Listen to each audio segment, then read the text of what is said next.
I was able to sit down with BU professor Timothy Longman and discuss his time living in Rwanda during the genocide. Now he's sharing his experiences of that time with his students at Boston University. So you said that you've spent a lot of time and even lived in Rwanda. So can you describe what that experience was like for me? I lived in Rwanda in the year before the genocide took place. So I was there doing my dissertation research and watched the country falling apart as ethnic violence was starting to spread and divisions were getting more severe. And then I went back after the genocide for a year, 1995 and 96, as the head of the Human Rights Watch office, and was doing research on how the genocide happened and why. And so my experience there was one of, troubling in a lot of ways. I met great people, I learned interesting things, but it was a society that went through a lot of pretty terrible things. What do you think drew you to go back after the genocide happened? I needed a job. I'd finished my dissertation and was looking for a teaching job, and Human Rights Watch needed somebody who knew about Rwanda, which I did since I had been there and studied there, and so I actually knew nothing about human rights. I'd never studied it, and so I went back just because of my expertise on the country, but it was an opportunity to go back as well, in all honesty. It's also one of the things I always tell the students is you'll need to learn how to think and learn, because you may end up doing things different in life than what you're prepared for. I never studied human rights, but now that's what I teach in school.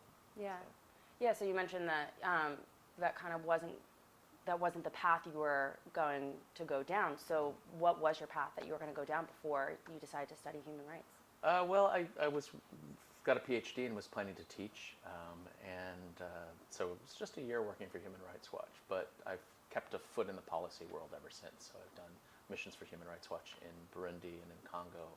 And then more recently, I've done a lot of work for the State Department and for USAID in promotion of human rights. So I've done missions in Burundi, Rwanda, Congo, Uganda.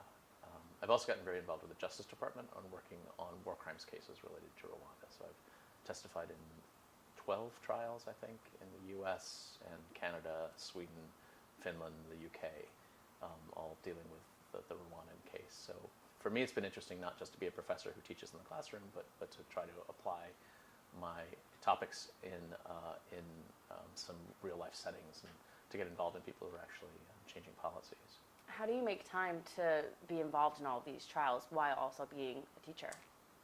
As an academic, half of our job is research anyway. So for me, it's related to that research.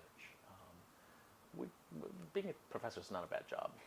You teach your classes, and it does take time. And during the school year, there are a lot of demands, but you get a lot of breaks between classes, and you're supposed to use that time. So that's one of the ways that I use my time. Yeah. So. Through all the research that you've done, how do you link that back to your classroom?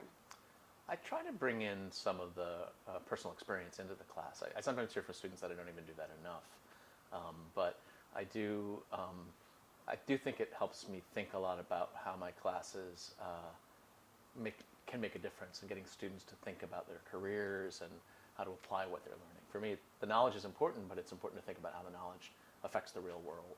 So I think my work in human rights has helped to promote that. Yeah. So after teaching, what are you going to be doing? Well, after teaching, I'll retire someday, but not for a long time yet.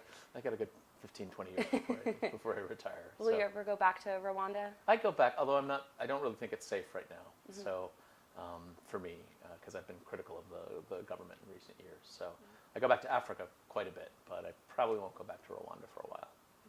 Awesome. All right. Well, thank you so much. Sure. Thank you. Yeah, no problem.